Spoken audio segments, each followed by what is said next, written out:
Hi, this is Donna. Welcome to DD Paper Crafts. Today I'm going to be making an easy Christmas card style, which if you don't mind spending a few hours die cutting and embossing, you can put the cards together really quickly and simply. And I'm certainly going to be using this style for batch making. So to compose the card, I'm using this Holly and Berry embossing folder, which was from Craft Stash. I'm using some Crafter's Companion winter foliage, and I'm using this Special Wishes stamp and die collection from Stamps by Me, and I'm using this for my sentiment. So let's get the elements together and put the card together.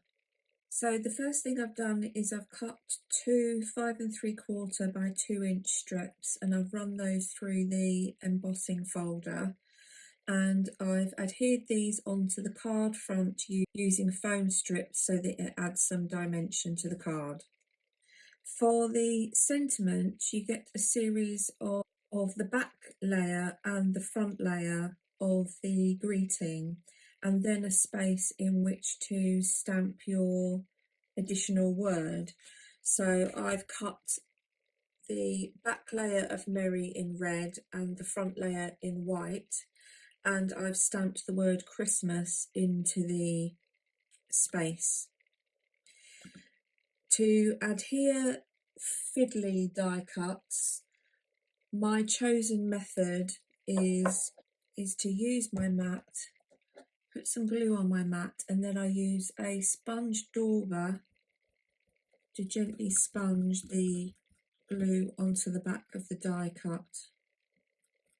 And just personally, I just find that I tend to get a more even coverage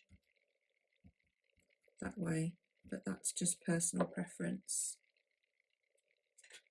So I'm going to adhere my sentiment together, and I'm going to put some foam on the back, and I'm going to put that into the middle section here. Put my sentiment into the central panel.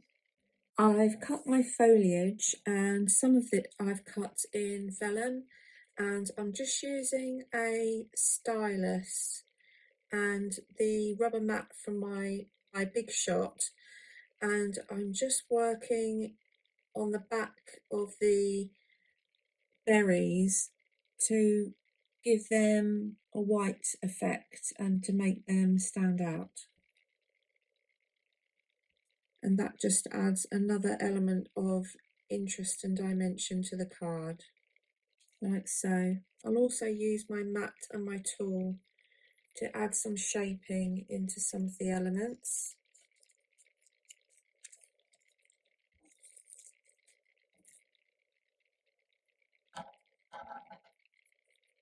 Such as the holly leaves and the holly berries. Okay, so my die cut elements are now ready. What I'm going to start to do is feed them in, and they will sit around the sentiment like so.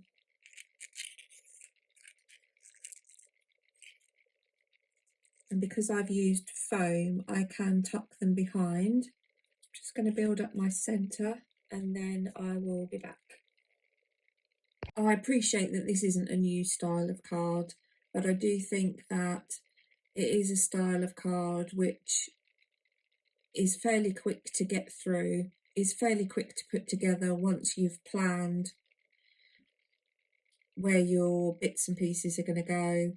And it is a good way of using your scraps for the die cuts, and a good way of using the stash. And I hope you've enjoyed today's video. If you have, please consider subscribing to the channel and hit the notification bell. And until next time, thanks for watching.